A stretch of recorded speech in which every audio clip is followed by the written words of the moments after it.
na pisa na yote Paunanga ya motu ya seo Yokangolanga na munyama boyo mwini satana Saito ninga na mutema Nga ukata wato Si à un moment donné tu te rends compte que tu demandes pardon, mais tu retournes sur la même chose, dans ces cas-là, il te faut une délivrance. Trouve le courage, demande la prière de délivrance. Je vais vous lire une écriture. Je vais vous lire une écriture. C'est quoi? C'est Paul qui le dit, hein? Souffrez, hein? Je voudrais trouver une écriture, hein? C'est Paul qui le dit, dans le livre des Romains. Souffrez, je vais courir très vite, avec votre permission. Je vous ai dit qu'aujourd'hui, j'ai déjà expliqué la fête des expiations dans toute sa portée prophétique. Je descends maintenant pour que tu comprennes l'essence de cette fête. Romains chapitre 7. Romains chapitre 7. Je vais commencer, je vais lire ce verset-là pour vous.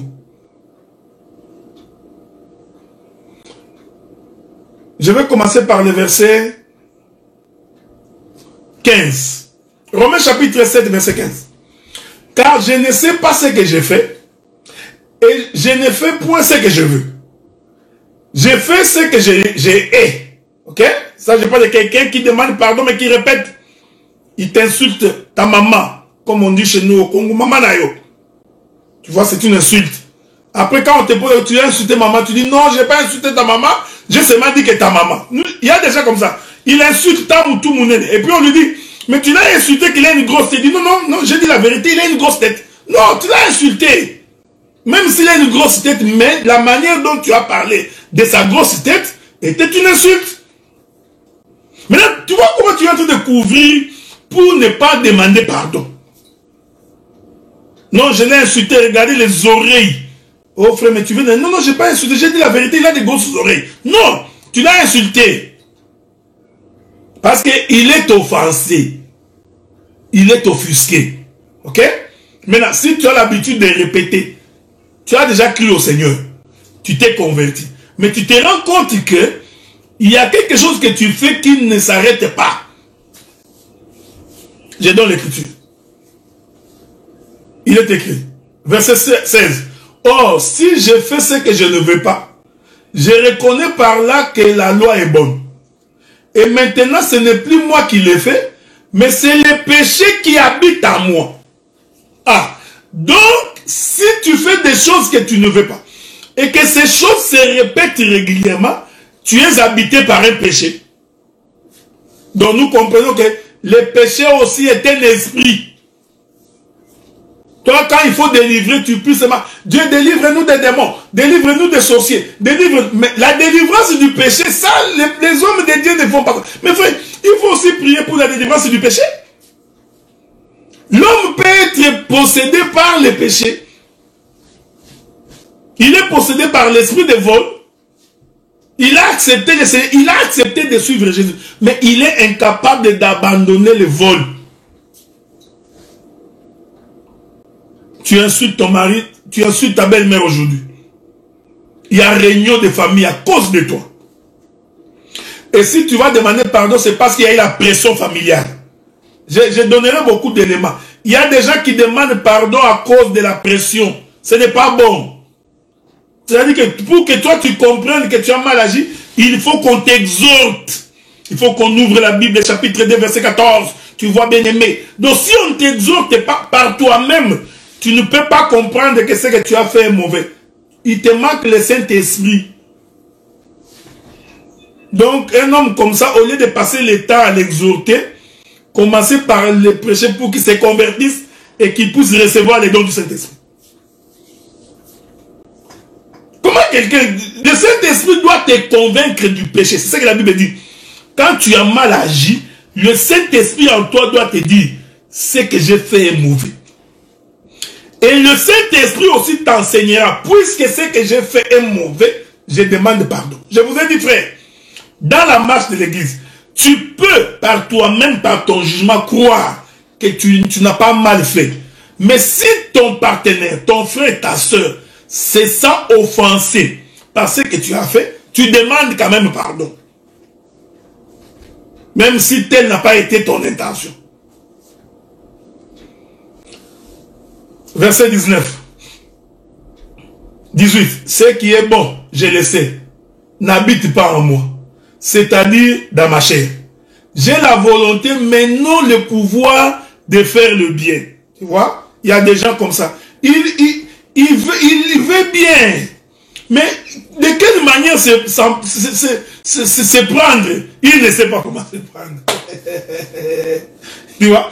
Donc, il voudrait bien dire à sa femme, je t'aime, je t'adore. Mais il ne sait pas comment se... Il ne sait pas. Il a des difficultés. Vous comprenez? Donc, nous avons des gens comme ça. Il sait que ce qu'il a fait est mauvais. Il a bien envie de demander pardon. Mais il ne sait pas comment. Il est incapable. J'ai la volonté, mais non le pouvoir de faire le bien.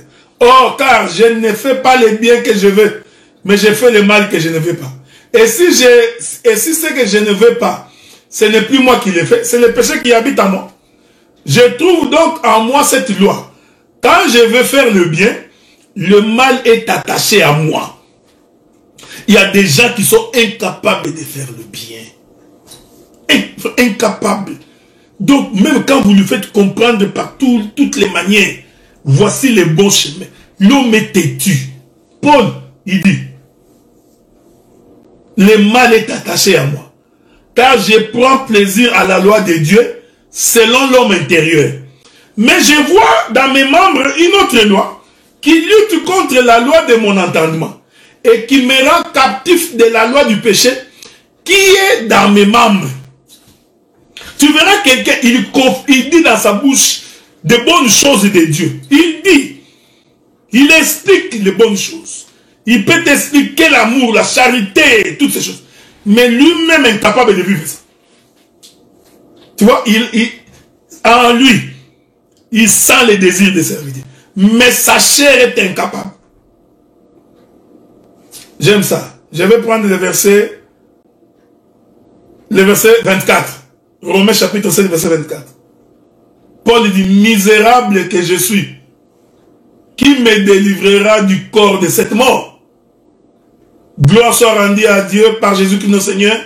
Ainsi donc, moi-même, je suis par l'entendement esclave de la loi de Dieu, et je suis par la chair esclave de la loi du péché. Donc, un homme comme ça, tu comprends que tu as besoin de la délivrance. Donc, tu veux faire du bien, mais tu es incapable de faire le bien. Tu es incapable de... Tu sais que ce que tu as fait est mauvais, mais demain tu recommences. Après demain tu recommences. À ce moment-là, nous comprenons que tu es possédé.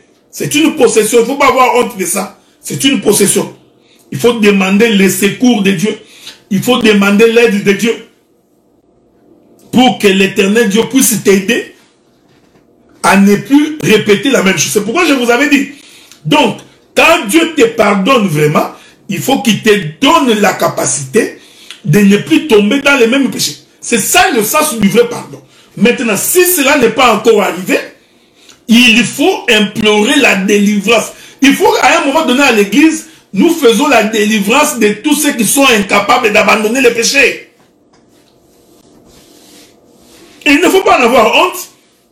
Tu es un homme colérique. Toi-même, quand la cuillère tombe, tu es en colère. Tu demandes les foufous, ça prend 3 minutes, tu es en colère. Qu'on chauffe l'été, 2 minutes, tu es en colère. Donc, il te faut une délivrance, frère.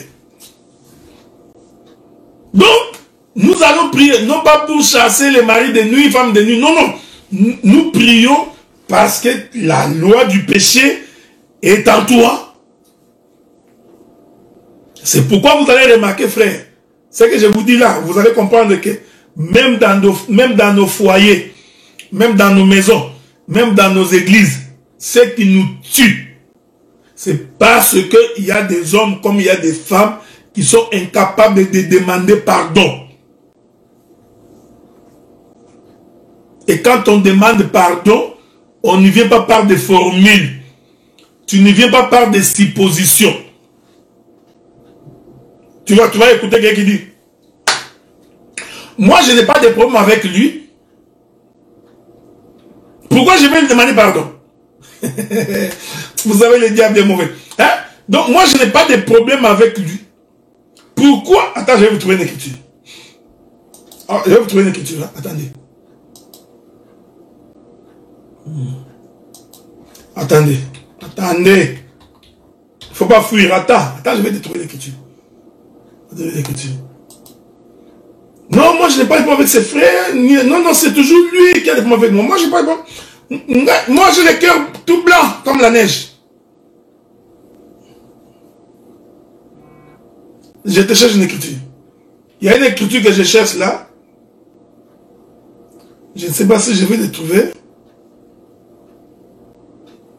Il y a une écriture où dit, quand tu vas offrir et que tu te souviens que tu as un problème avec ton frère.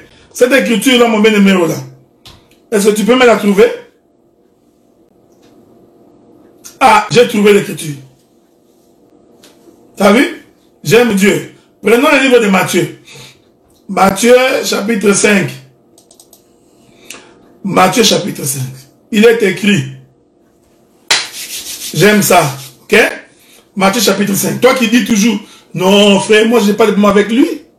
C'est lui qui a le problème avec moi. Là, tu trouves une raison pour ne pas demander pardon.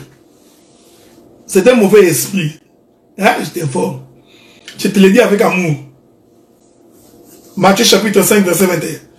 Vous avez entendu qu'il a été dit aux anciens, tu ne tueras point. Celui qui tuera mérite d'être puni par le juge. Mais moi je vous dis, que quiconque se met en colère contre son frère, mérite d'être puni par le juge. Que celui qui dira à son frère, Raka, mérite d'être puni par les Sanhédrins. Et que celui qui lui dira insensé, mérite d'être puni par le feu de la guerre. Ok? Toi, tu es un insensé, comme on dit en lingala, Zoba, tu insultes. Ok? Le verset 23. La Bible dit, si donc tu présentes ton offrande à l'autel, et que là, tu te souviens que ton frère a quelque chose contre toi. J'aime Dieu. Dieu n'a pas dit que là, tu te souviens que toi, tu as un problème contre ton frère. Non, non, non, non, Dieu n'a pas dit ça. Parce que si Dieu avait dit ça, il savait que toi, comme il te connaît, tu allais dire, non Dieu, moi je n'ai pas de problème avec lui. Voilà comment Dieu te connaissant en avance, et connaissant l'esprit qui est en toi, il t'a mis une balustrade. Il dit, si là, toi, tu te souviens que ton frère, c'est-à-dire que ce n'est pas que toi tu as un problème, mais que ton frère, j'aime ça, a quelque chose contre toi. Écoutez ce qu'il a dit. Laisse là ton enfant devant l'autel et va d'abord te réconcilier avec ton frère, puis viens présenter ton offrande. J'aime la Bible, frère. Avez-vous remarqué ça? Parle avec ton frère. Non, non, je ne vais pas causer avec lui. Non, je n'ai pas de problème avec lui. C'est lui qui passe son temps à me calomnier. Oui, oui. Dieu te dit, si toi tu te souviens que lui, pas toi, mais lui, il a un problème avec toi. Tu vois, hein? Tu laisses ton offrande. C'est toi qui vas vers lui. Même si toi tu n'as pas... Vous savez, l'Éternel est bon. Même si toi tu n'as rien contre lui. Mais comme tu te souviens que lui là, il doit avoir un problème contre moi. Que moi je n'ai rien contre lui. Même dans cette hypothèse, Dieu te demande toi d'aller vers. Je suis dans la doctrine. Hein? Ici je suis dans la doctrine. Parce que vous allez comprendre que cette écriture fait en sorte que celui qui donne l'offrande, il ne se reproche de rien. Mais c'est plutôt celui-là, l'autre, qui se reproche. Mais il demande quand même à celui qui ne se reproche de rien d'aller vers.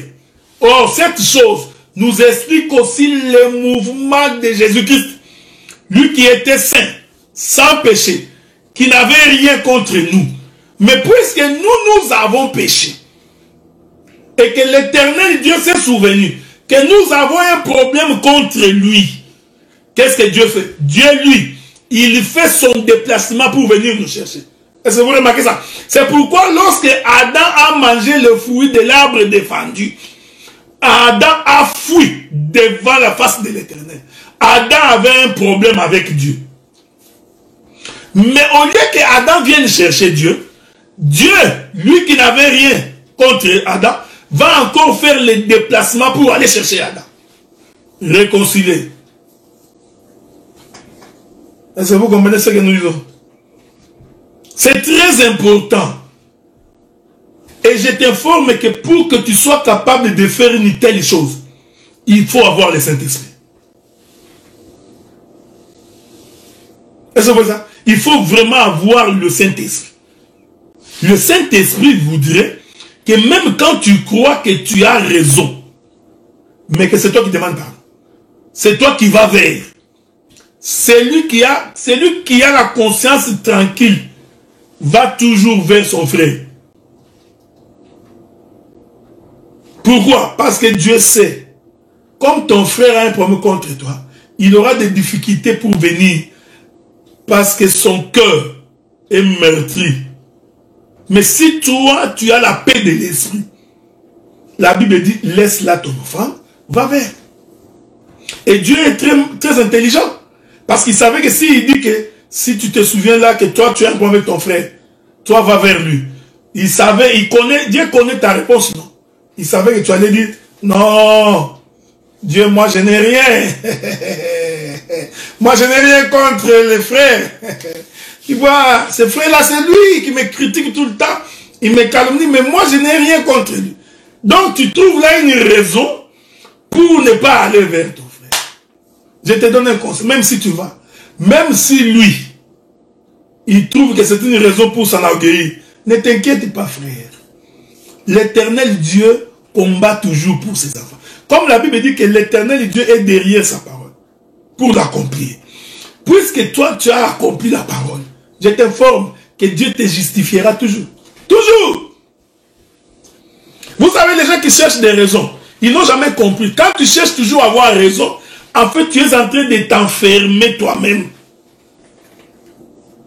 Parce que ce que tu fais est contre la parole. La parole voudrait que, même quand tu crois avoir raison, mais que tu laisses l'Éternel Dieu te justifier, toi, accomplis la parole. Tu ne peux pas prier le Seigneur. Tu ne parles pas avec tes beaux-frères.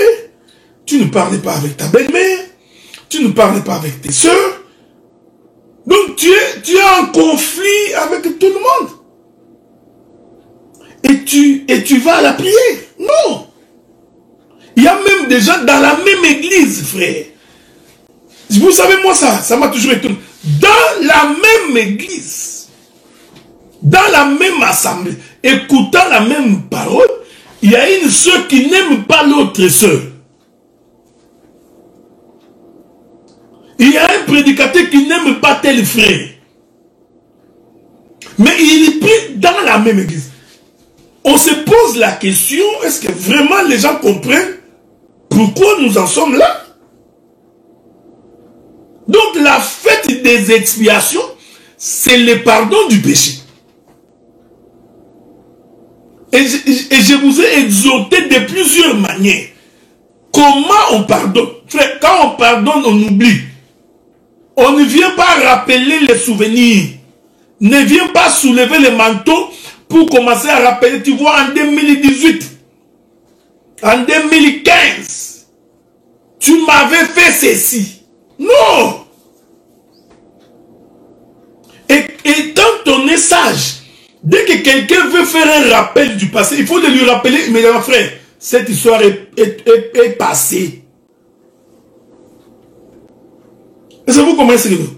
Donc, c'est comme ça qu'on... Mais j'ai continué à dire qu'un cœur repentant, c'est quelqu'un qui prend la résolution de ne plus recommencer. Parce que si tu recommences, nous comprenons que tu es encore sous la loi de Moïse. Parce que le fait que tu as recommencé la même chose, ça va nous rappeler les souvenirs. Nous laissons $5 000 à l'église. tu as volé 5 000. On te surprend, tu demandes pardon. On oublie. Mais si demain tu viens encore voler 1000, les 1000 que tu as volés va nous rappeler. C'est pourquoi l'écriture dit que l'on dise mal de vous, mais qu'on ne vous trouve pas dedans. Donc si tu étais un coureur de jupons, ce n'est pas grave. Tu t'es converti au Seigneur, tu as abandonné, tu as demandé pardon. Gloire soit rendue à Dieu.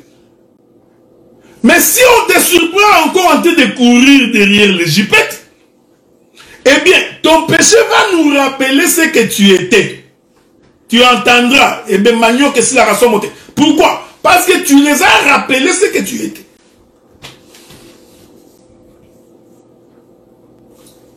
Frère, le pardon veut aussi dire ne pas recommencer. Si tu n'as pas la capacité de ne pas recommencer, voici un conseil. Prie le Seigneur. Demande à Dieu de te donner la capacité de ne pas recommencer.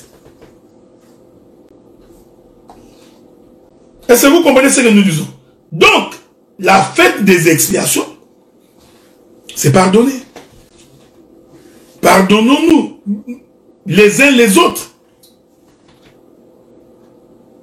C'est ce que dit l'écriture. Je vais encore vous trouver quelques 2-3 écritures. Il faut apprendre à se pardonner mutuellement quand on a mal agi. Donc, celui qui pardonne, il ne médite pas le mal. Nous avons déjà, il médite. Hein, donc il rumine. Frère, le jour il passera sur mon couloir. Ces jours-là. Je l'ai pardonné, mais s'il recommence encore, tu vois, l'homme dit qu'il a pardonné, mais en même temps, il lui-même croit qu'il va recommencer. Donc, voici sa confession, c'est ça ta foi. Il dit, s'il recommence encore, non frère, il a demandé pardon, oublie, il n'y a pas de s'il recommence encore.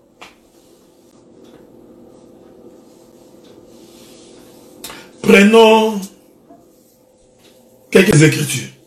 Ok? La Bible dit ceci. Vous prenez le livre de Proverbes. Prenez-moi le livre de Proverbes. Proverbes chapitre 18, le verset 6. Proverbes chapitre 18, le verset 6. La Bible dit, les lèvres de l'insensé se mêlent aux querelles et sa bouche provoque les coups. Je crois vous avoir dit une fois à l'église que celui qui est capable de tenir sa bouche, de maîtriser sa langue, il est capable de maîtriser tout son corps. Est-ce que vous comprenez ça? Donc, celui qui est capable de maîtriser sa langue, il est capable de maîtriser tout son corps. Donc, celui qui parle trop, à force de beaucoup parler, tu vas exciter des querelles pour rien. Tu donneras des coups. Laissez-moi vous trouver comment cette écriture-là. Je ne sais pas si je vais la trouver. Je crois que c'est le bien-aimé Paul qui le dit, ce sujet-là. C'est très très important. Donc, laissez-moi, je ne sais pas si je vais trouver cette écriture-là. Souffrez, hein. Souffrez. J'espère que je trouverai cette écriture-là. Sinon,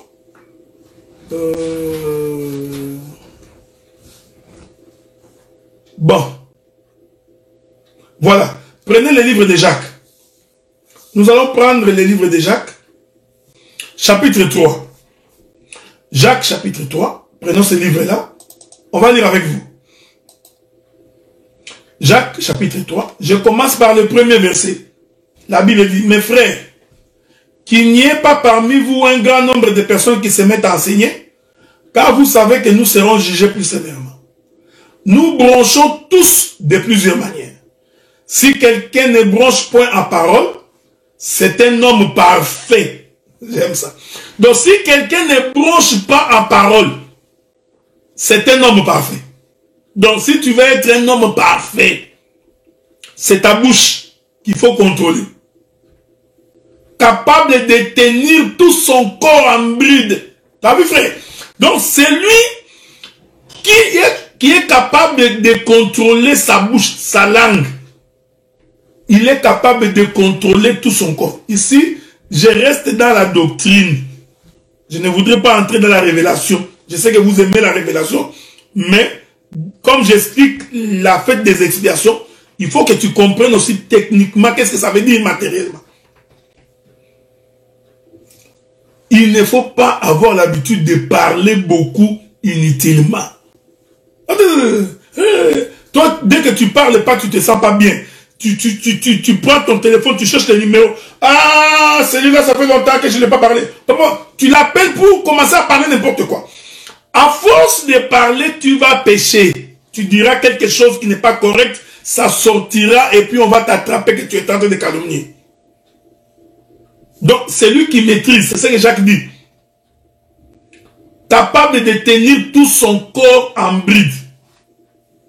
Il continue. Il dit, si nous mettons les morts dans la bouche des chevaux pour qu'ils nous obéissent, nous dirigeons aussi les corps tout entiers.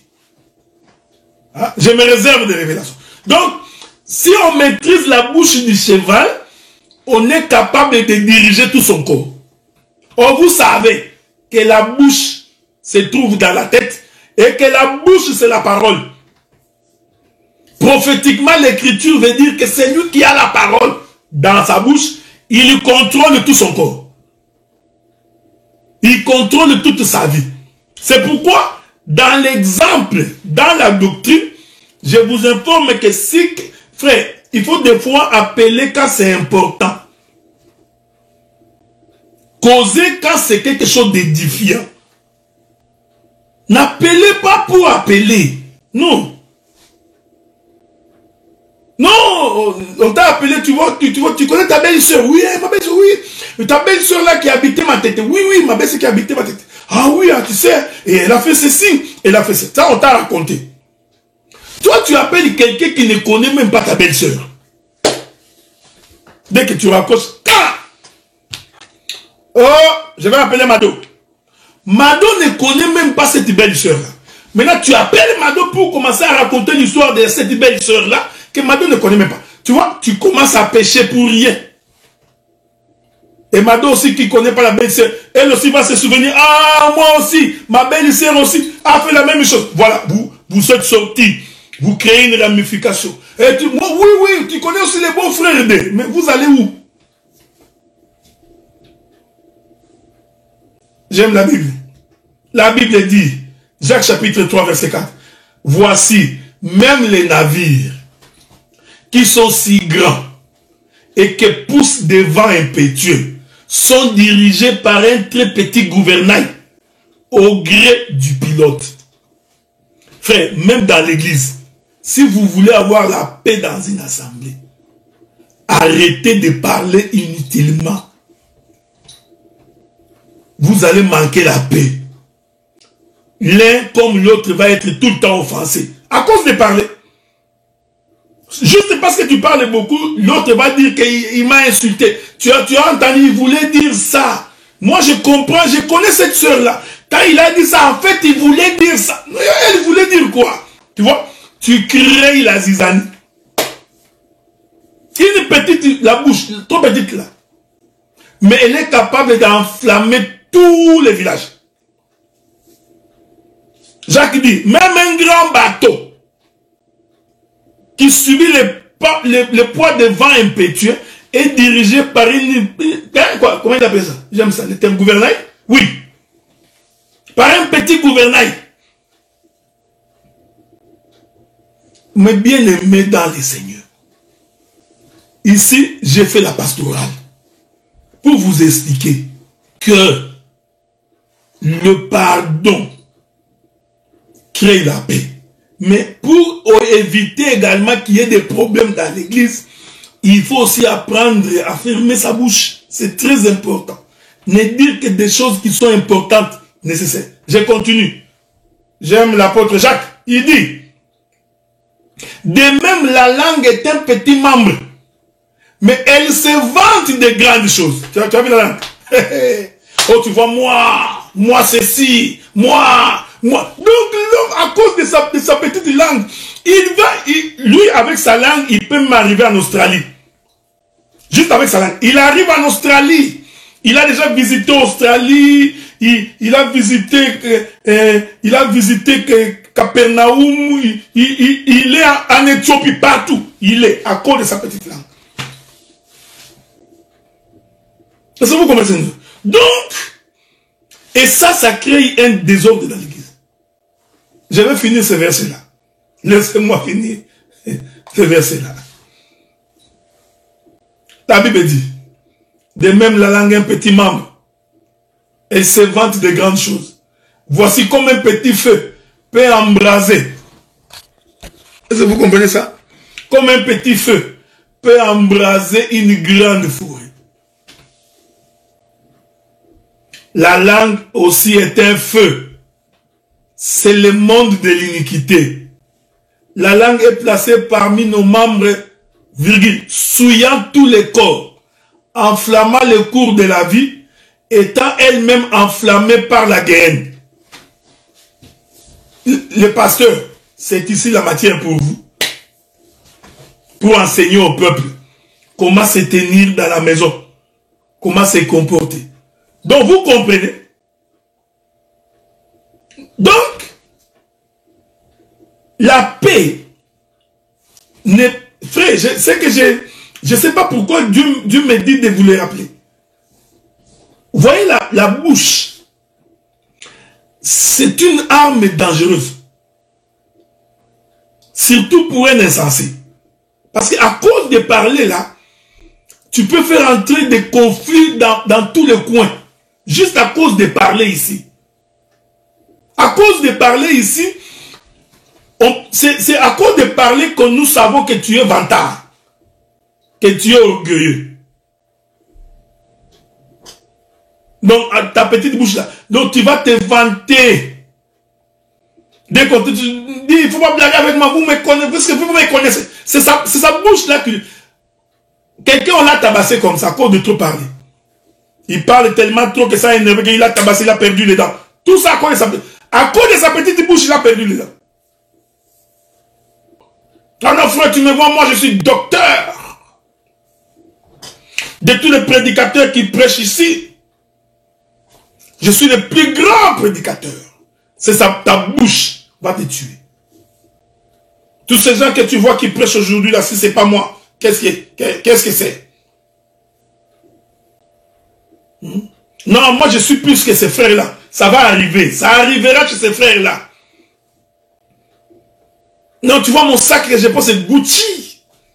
Ah, mon sac Gucci n'est pas comme le sac de la sœur Germaine. Elle achète Ngwanzou. Ta bouche. Parce que ça va arriver.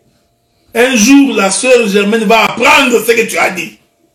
Et dès qu'elle aura appris, elle va être en colère, vous serez en conflit. Et la paix va manquer. À cause de parler.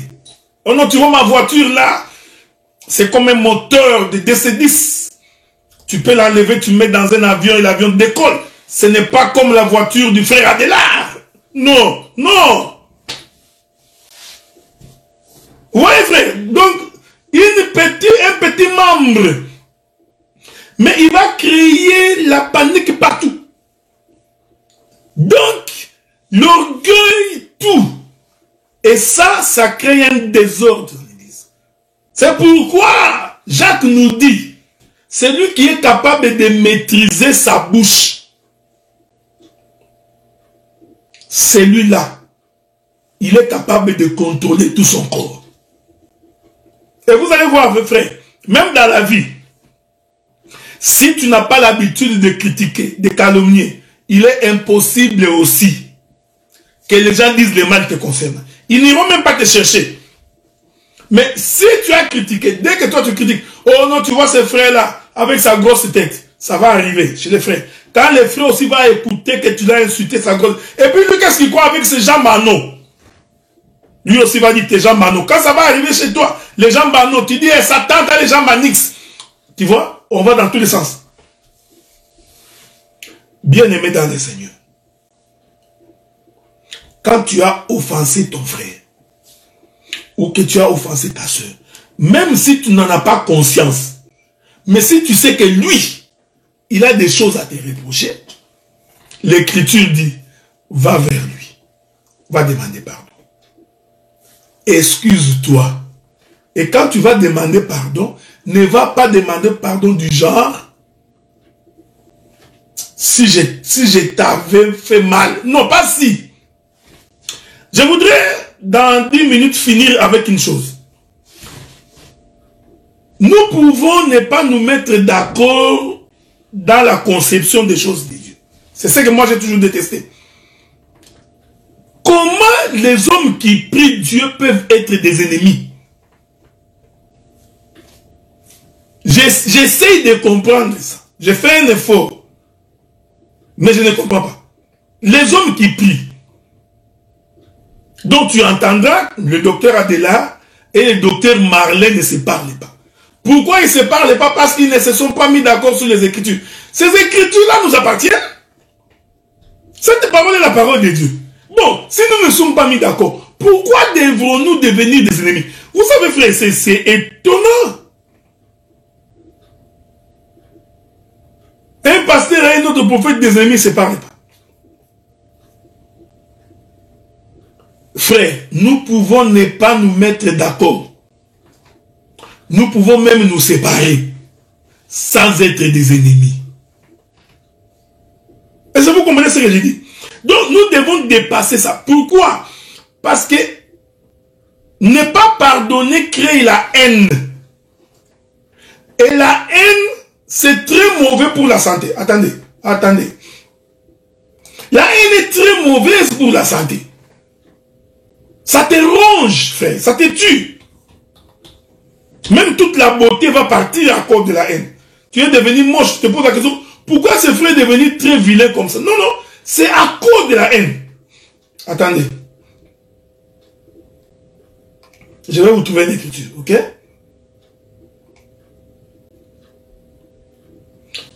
Le livre des Proverbes. Je donnerai beaucoup de versets. Quand vous prenez Proverbes chapitre 10, le verset 12, il est écrit: la haine excite des querelles, mais l'amour couvre toutes les fautes. Tu vois, la haine excite les colères. Parce que quand je t'ai haï, je vais parler de toi chez quelqu'un. Cette soeur, je ne l'aime pas. La soeur à qui tu as raconté va faire en sorte que l'autre aussi le saura un jour. C'est pas pour rien que la Bible dit: heureux l'homme qui se confie à l'Éternel. Mais celui qui se confie à l'homme, qu'il soit maudit. Confie-toi à l'homme, tu vas être surpris un jour. Tu seras surpris. L'homme, même quand vous êtes en intimité, attention, le jour sera en colère. Il va faire sortir tout ce que vous vous êtes dit. C'est pourquoi, frère, quand tu causes avec ton frère, ou tu causes avec ta soeur, apprenez à dire que de bonnes choses. Ne parle pas avec ton frère ou ta soeur pour critiquer. Parce que je t'informe que les jours où vous serez en désaccord, c'est ce jour-là que tu sauras que c'est un homme, c'est un humain. Tu seras même étonné, mais je me confie à ses frères. Oui, oui, Dieu a dit: maudit sois-tu, parce que tu t'es confié à l'homme. Parce que l'homme est Dieu le créateur de l'homme, s'est étonné de l'homme. Tu te rends compte, hein? Lui, qui sonde le cœur, il crée l'homme. À un moment donné, Dieu dit, il regarde l'homme et dit: non, non, non, non, non, non, non. La Bible dit que Dieu se répare. Il regrette, il dit: cet homme, l'homme. La haine excite des querelles. Ça va vous mettre en conflit. Proverbe chapitre 10, verset 18. Celui qui dissimule la haine a des lèvres menteuses. Tu vois? La haine va créer les mensonges en toi. Parce que tu vas dire des choses qui ne sont pas vraies. Tu vois? Une seule chose va occasionner plusieurs péchés. Tu vas commencer à mentir. Tu mens parce que tu as la haine. Parce que quand quelqu'un te haït, il ne dira jamais quelque chose de vrai sur toi. Même son jugement est erroné. Tout ce qu'il dit, c'est de la fausseté. Tout ce qu'il dit, il ment parce qu'il a la haine en lui. Donc, un enfant de Dieu ne peut pas développer ce genre de choses. Donc, nous pouvons ne pas nous mettre d'accord. Nous pouvons ne pas marcher ensemble. Mais que la haine n'habite pas en nous, sans quoi ça ne sert à rien de servir Dieu. Je continue. Je vais finir par une écriture.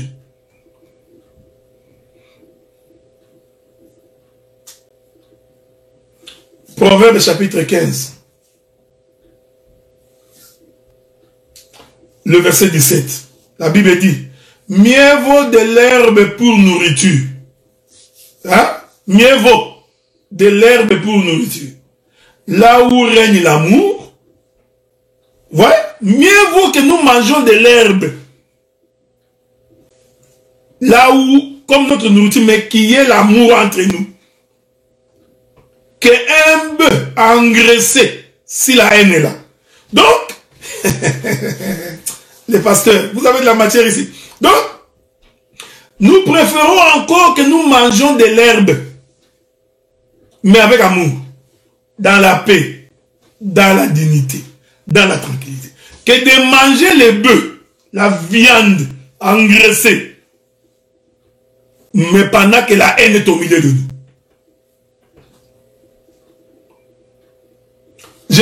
Il y a tellement des écritures que je pouvais vous ajouter pour faire comprendre que la fête des expiations, c'est que le Seigneur pardonne nos péchés. Et quand Dieu pardonne nos péchés, nous avons aussi pour mission de nous pardonner les uns les autres. Et le pardon, c'est oublier. Mais si le Seigneur nous donne grâce, on reviendra. Que les gens qui se séparent ne sont pas forcément obligés de se haïr. Non. Nous pouvons nous séparer, mais en amour. Parce qu'il faut faire cette différence. Il y a beaucoup de gens qui pensent que la séparation veut dire nécessairement qu'on se haït. Non. On peut se séparer, mais en amour. Mais si la haine habite au milieu de nous, ce n'est pas une bonne chose. Et celui qui sait qu'il a mal agi, il faut qu'il demande pardon. Et qu'il prenne la résolution de ne plus recommencer. Faudrait-il aussi que celui à qui on a demandé pardon ne soit pas animé par un esprit triomphaliste. Puisqu'on m'a demandé pardon, c'est que tu te crois être au-dessus. Non. On te demande pardon. C'est parce que l'homme a accompli l'écriture. Et je t'ai dit, frère, celui qui a accompli l'écriture en demandant pardon, il ne s'est pas rabaissé. Au contraire, c'est un homme élevé. Et je vous avais dit que la repentance est pour les enfants de Dieu. Un païen ne se repent pas. Si tu vois quelqu'un qui est incapable de demander pardon, comprends, c'est encore un inconverti. Même s'il tape les mains, même s'il chante dans l'église, même s'il ouvre sa Bible et il lit, mais s'il est incapable de demander pardon, s'il est incapable de se repentir, comprends que cet homme ou cette femme, c'est un inconverti. Parce que quand quelqu'un s'est converti, Dieu lui donne également la capacité de se repentir. Pourquoi? Parce que la marche est longue. Comme la marche est longue, Dieu sait que tu feras toujours des erreurs. Dieu sait que tu commettras toujours des erreurs. Et quand cette chose arrivera, Dieu qui t'a donné les dons de la repentance, il sait que tu vas te repentir. Il n'y a pas de honte qu'à se repentir, frère. Il n'y en a pas. Non, si je me réponds, bah, ils vont trouver que je suis rien. Non, non. Ça, c'est le diable qui parle en toi. Que tu appelles ta mère, ta belle-mère, que tu appelles ton père, ton beau-père, tes belles-sœurs, tes amis pour leur dire, écoutez, je vous avais offensé, je vous demande pardon. Ça ne vous diminue en rien. Au contraire, ça fait de toi une grande personne. Ça fait de toi quelqu'un de très considéré. Quelqu'un auprès de qui on peut se confier. Vous savez, frère, celui qui se répand est digne de confiance. celui qui se répand, il est digne de confiance. Parce que tu peux comprendre que si cet homme est capable de se repentir, ça veut dire que s'il a fait quelque chose de mauvais, il est capable de s'amender. Ouais? Donc, dans la repentance, il y a la capacité de s'amender, d'aller au-delà. Mais quelqu'un qui ne se répand pas, il est très dangereux. C'est un sorcier. Parce que les sorciers, ils te bouffent en te regardant dans les yeux. Tu vois, il te tue, il te regarde. Pourquoi? Parce qu'il n'a pas la repentance. Oh, la repentance, c'est la miséricorde. La repentance, c'est la pitié. Donc, quelqu'un qui ne se répand pas, il faut aller vérifier son état d'âme. Que l'Éternel, Dieu du ciel, j'ai parlé pendant quoi? Presque 2 heures. Je voudrais ici demander au bien-aimé Jimmy, quand tu fais mes vidéos pour publier, des fois quand c'est 2 heures, 1h50, tu peux les couper en 2 morceaux. Parce que j'ai reçu beaucoup des remarques des frères qui disent que des fois, quand c'est sur YouTube, en live comme ça, c'est mieux. Mais quand c'est sur YouTube, suivre une vidéo pendant 2 heures, c'est épuisant. Donc, si on peut le couper 50 minutes, je crois que ça va être plus facile pour beaucoup de les suivre. Mon bien-aimé Jimmy, ce serait intéressant. Je voudrais également informer le bien-aimé que il y a la radio de bien-aimé de l'Assemblée de Paris, les élus de Paris, qui va être bientôt fonctionnelle. Donc, une fois que la radio sera fonctionnelle, nous allons donc vous recommander, vous reconnecter tous là-bas pour que nous commencions à suivre les interventions, les prédications, pour que nous commencions à alimenter cette radio-là. Donc, ça va nous aider, ça va être utile pour toute la communauté. Je crois que ce serait une très bonne chose. Je voudrais ici encourager le bien-aimé de pasteur Gauthier pour le travail qu'ils sont en train d'abattre à ce sujet. Je crois que le Seigneur nous aidera là-dessus. Donc, nous attendons la finalisation de cette radio. Comme ça, nous allons tous nous brancher là-bas. Nous allons tous également soutenir la chose financièrement, matériellement, en tout, pour que cela puisse nous servir à nous tous. Ce serait une bénédiction. Donc, je crois que ça va être une très bonne chose. Que le Seigneur Dieu du ciel, je voudrais également remercier certains bien-aimés qui ne cessent de me faire des virements. Je préfère taire vos noms, puisque je n'ai pas reçu l'autorisation de votre part. En tout cas, je reçois vos virements de $50 ici, de $100 ici, de $30 ici. Donc, que le Seigneur, vous voyez, j'ai même les teints, hein, donc les grosses joues, les teints, tout ça, c'est la bénédiction, quoi. Que l'Éternel Dieu du ciel vous bénisse énormément. Ça a été un plaisir. Le samedi, je serai face à vous pour répondre aux questions à partir de 15 h d'Ottawa, soit 21 h de Paris. Donc, je recevrai vos questions.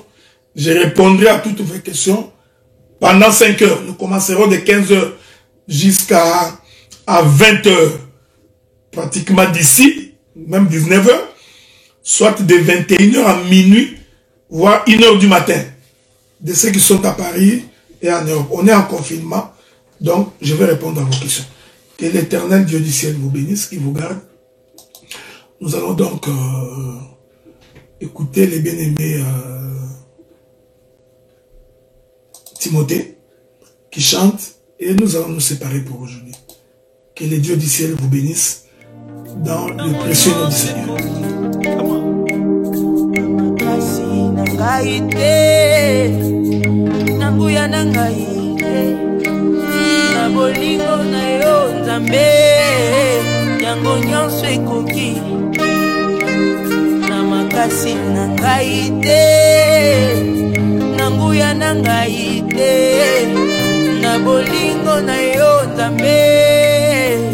nyonso ekoki.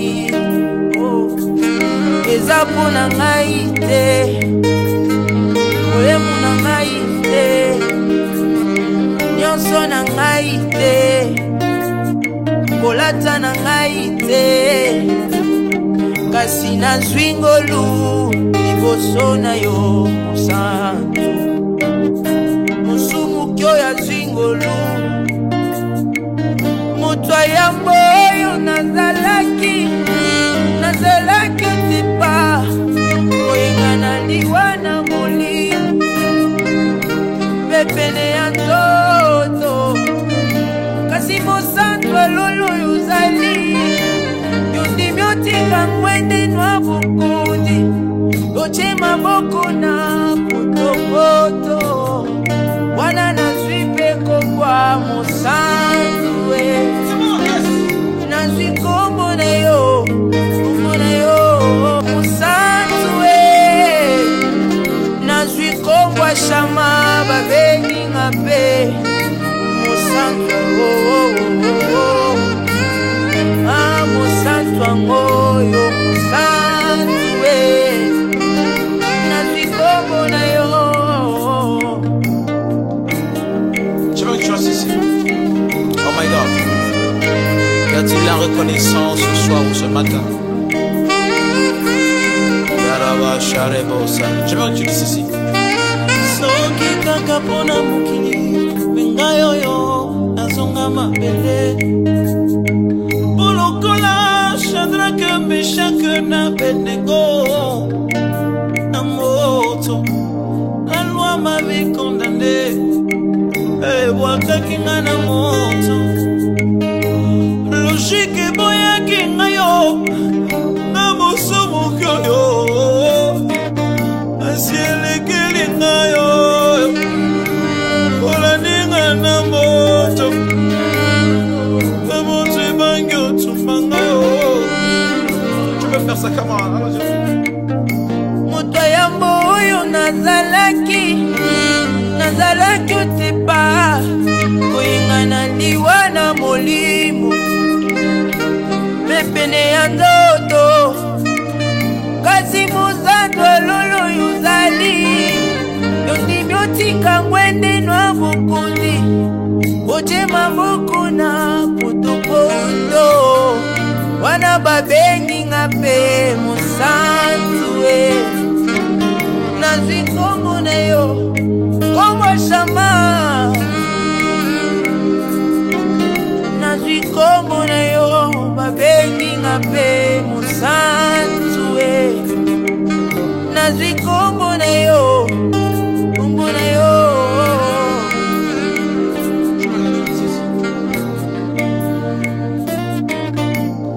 Donne-moi une seule raison et continue à natika yesu libalo nazanango oyebi yango bia eza mpona yesu yango nakotingama yesu nakotingama ye kobekisa te mponinenena motema na ngai etondi na bilembo ya mobali ya mnandanga na